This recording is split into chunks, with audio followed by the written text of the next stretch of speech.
Alhamdulillah baik, Bu. Udah pada sarapan? Sudah. Ada yang tidak hadir? Enggak, Bu. Hadir semua, Bu. Baiklah, sebelum memulai pembelajaran, terlebih dahulu kita berdoa dulu yang akan dipimpin oleh ketua kelas. Siap, gerak. Duduk yang rapi, gerak. Berdoa dimulai. Amin.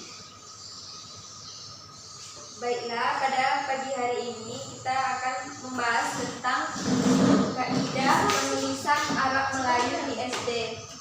Di sini anak ibu ada yang tahu apa itu pengertian Arab Melayu? Enggak, Bu. Jadi Arab Melayu itu adalah atau yang disebut juga dengan aksara Arab Melayu atau huruf Jawi. Menurut kamus linguistik adalah huruf Arab yang dipakai untuk memuliakan bahasa Melayu. Sedangkan aksara Arab itu sendiri adalah aksara yang mula-mula dipakai untuk menuliskan bahasa Arab yang diturunkan dari aksara Aramea di sekitar wilayah Syria dan Irak.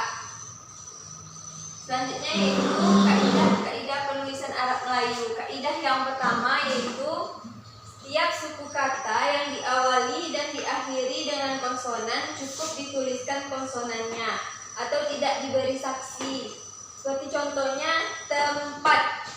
Seperti ini penulisan Arab Melayunya. Dan yang kedua, kaidah yang kedua yaitu suku kedua dari berbagai hidup berbunyi A mendapat saksi alif. Tetapi suku pertama dari belakang hidup berbunyi A tidak mendapat saksi. Contohnya yaitu badan. Huruf suku keduanya diberi alif. Badan. Dan yang B, suku kedua dari belakang hidup berbunyi E dan suku pertama dari belakang berbunyi A, maka suku ke-1 dari belakang mendapat alif. Contohnya seperti kera. Suku terakhirnya mendapat saksi alif. Dan kaidah yang ketiga yaitu bila suku pertama dan kedua terdiri dari vokal I, O, dan I, maka huruf atau konsonan Arab itu diberi saksi ya. Seperti contohnya iri diberi konsonan atau saksi huruf ya. Kaidah yang keempat yaitu bila suku pertama atau suku kedua hidup berbunyi O atau U dan AU ditulis dengan huruf waw atau diberi saksi huruf waw. Seperti contohnya yaitu roda. Huruf keduanya diberi saksi huruf waw. Dan yang kelima, kaidah yang kelima yaitu bila suku terakhir berbunyi wa ditulis dengan huruf waw dan alif. Contohnya seperti dewa. Huruf wawnya diberi dengan tanda huruf ya. Itu dewa. Kaidah yang keenam yaitu kalau vokal itu terus diikuti dengan konsonan maka dituliskan alif saja. Seperti contohnya yaitu antar. Ditulis huruf alifnya saja di awal.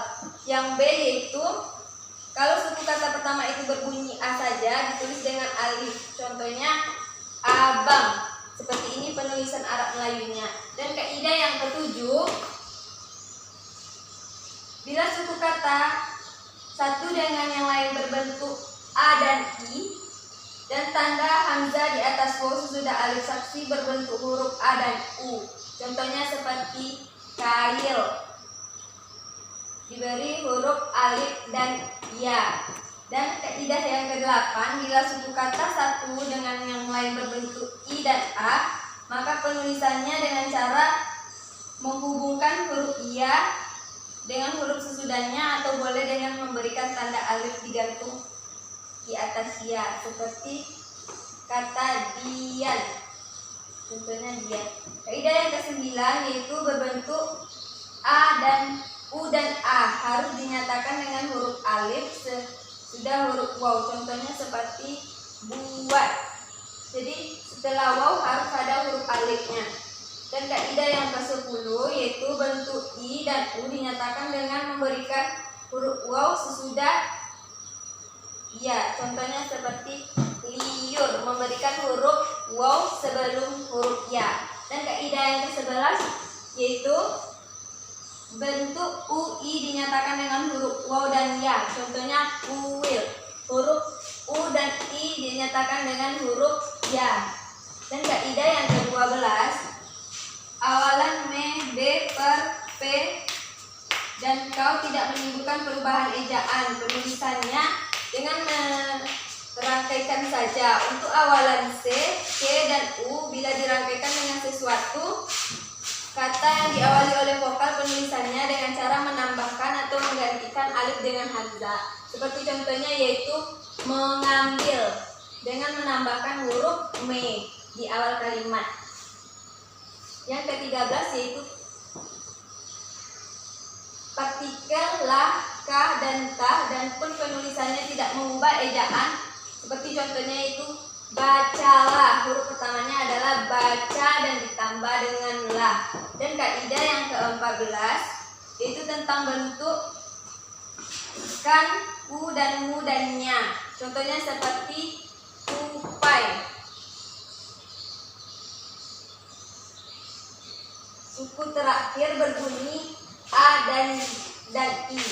Contohnya seperti tupai. Dan kaidah yang ke-15 yaitu kata yang hurufnya terakhir terdiri dari perubahan ejaan dan penulisannya disertai dengan huruf anza.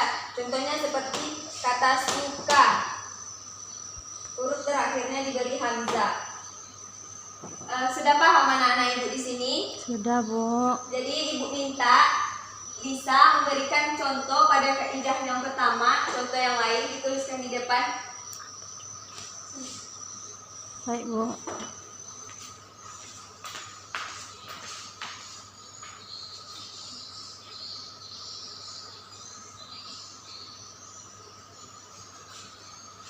Contoh yang kedua itu hampir.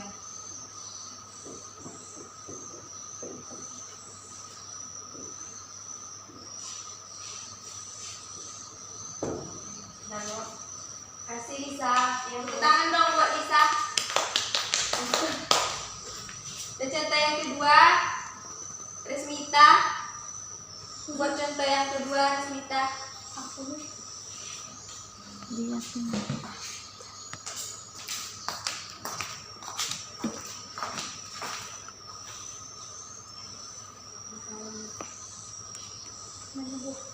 Di bawah ini Res. Di bawah ini nak.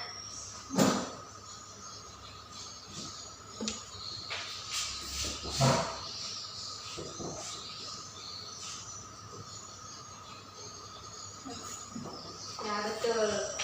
Masih Resmita. Baiklah, sekian pembelajaran kita pada hari ini. Semoga apa yang kita pelajari dapat bermanfaat. Nanti anak-anak ibu buat PR di rumah ya. Buatlah contoh dari kaidah-kaidah yang sudah ibu berikan, yang sudah ibu tuliskan di depan. Assalamualaikum warahmatullahi wabarakatuh. Waalaikumsalam warahmatullahi wabarakatuh.